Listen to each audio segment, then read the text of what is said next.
सभी बड़ों को प्रणाम और छोटों को बहुत सारा प्यार। आज की कहानी का शीर्षक है कड़वे करौंदे, जिसे लिखा है रस्किन बॉन्ड ने।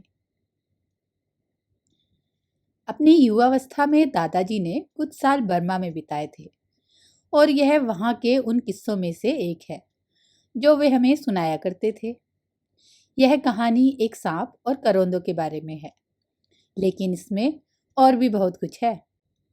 इसलिए शांति से बैठ जाओ, बीच में टोकना मत और कोई सवाल भी मत पूछना। सुन रहे हो? हाँ, तो सुनो। एक बार की बात है, एक सांप था जो करौंदों की झाड़ी में रहता था। रोज रात को वह एक सुंदर राजकुमार में बदल जाता था।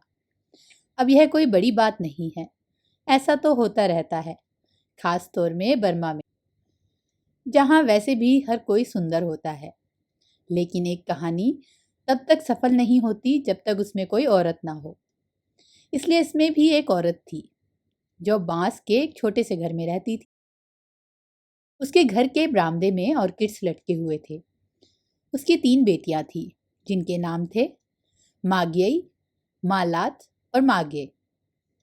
तीनों में से मागे सबसे छोटी थी, सबसे अच्छी और सबसे सुंदर भी थी, क्योंकि जब तक एक लड़की में ये तीनों चीजें ना हो, कहानी सफल नहीं हो सकती। हाँ, तो एक दिन मानगे की माँ को जंगल से करौंदे लाने के लिए जाना था। वे करौंदे कड़वे होते थे। बर्मी औरतें उन्हें जिब्यूती कहती हैं और मीठे करौंदों से ज़्यादा पसंद करती हैं।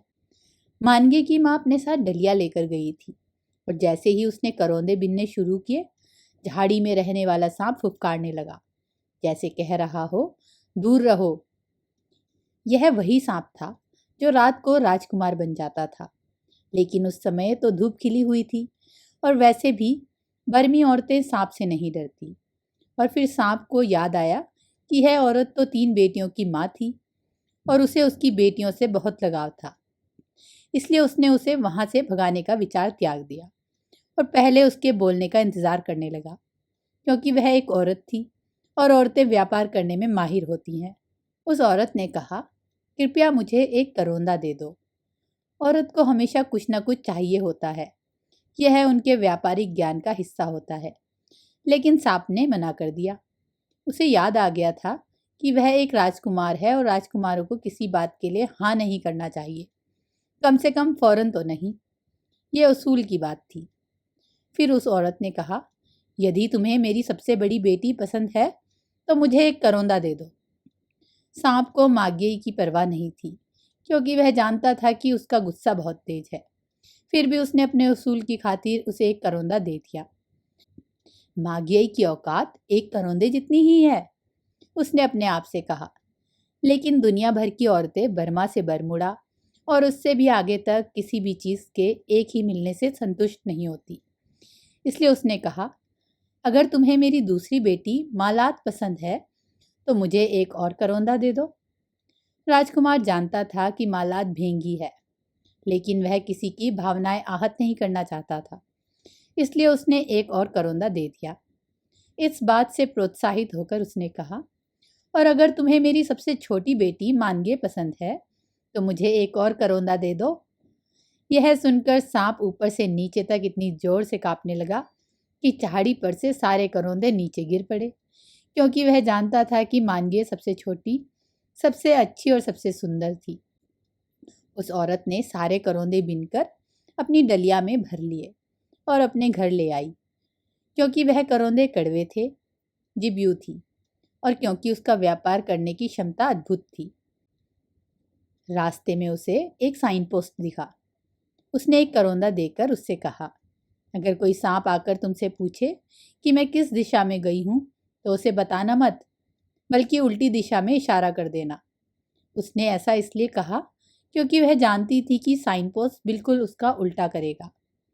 फिर वह चलती गई और रास्ते में पड़ने वाले 2 और साइन पोस्टों से उसने यही बात कही। श्रेष्ठ कहानियों में हर बात 3 बार होनी जरूरी होती है, और सभी साइन पोस्टों ने एक ही काम किया, जो था सांप को सही रास्ता दिखाना, क्योंकि हर साइन पोस्ट का यही काम होता है। सांप को उस औरत के पीछे पीछे उसके घर तक पहुंचने से ज़्यादा परेशानी नहीं हुई। वह एक बड़ी सी बरनी में छुप गया और जब वो कुछ लेने के लिए वहां आई तो सरक कर बाहर निकल आया और उसकी बाह से ऐसे लिपट गया जैसे उसका भावी दामाद हो। यदि तुम मेरी बेटी मागिई से प्यार करते हो तो मुझे जाने दो। भयभीत होने का नाटक करते हुए वह चिल्लाई। वह अच्छी तरह जानती थी कि सांप असल में एक राजकुमार था, लेकिन सांप उसकी बाह से लिपटा रहा क्योंकि वह मागिई से प्यार नहीं करता था, जिसका गुस्सा बहुत तेज था। यदि तुम मालात से प्यार करते हो तो मुझे जाने दो। लेकिन सांप ने उसे नहीं छोड़ा। हालांकि उसे भेंगी लड़कियों से कोई व्यक्तिगत समस्या नहीं थी, लेकिन उसे एक भेंगी लड़की द्वारा खुद को घूरे जाने का ख्याल पसंद नहीं आ रहा था। और फिर क्योंकि हर चीज़ 3 बार होनी चाहिए, वह चीखी, यदि तुम मेरी बेटी मानगेई से प्यार करते हो तो मुझे छोड़ दो। सांप बेहोश होकर नीचे गिर पड़ा और चूंकि अचानक रात भी हो गई थी, इसलिए लड़कियों की माँ को सांप के बदले राजकुमार नजर आया, जो उसकी सबसे छोटी बेटी के प्यार में डूबा हुआ था और उससे शादी करना चाहता था। उसने बिना समय बर्बाद किए राजकुमारी की शादी मानगी से कर दी।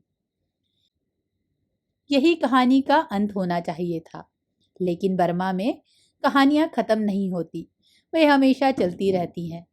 इसलिए कभी कभी उन्हें छापने में परेशानी होती है। सांप इस तिलिस्म को तोड़ने के लिए कुछ करना चाहता था, क्योंकि कुछ ही समय बाद मानगी को ऐसे राजकुमार से शादी होने पर खीज होने लगी, जो रात को तो उसका पति होता था और दिन में एक सांप।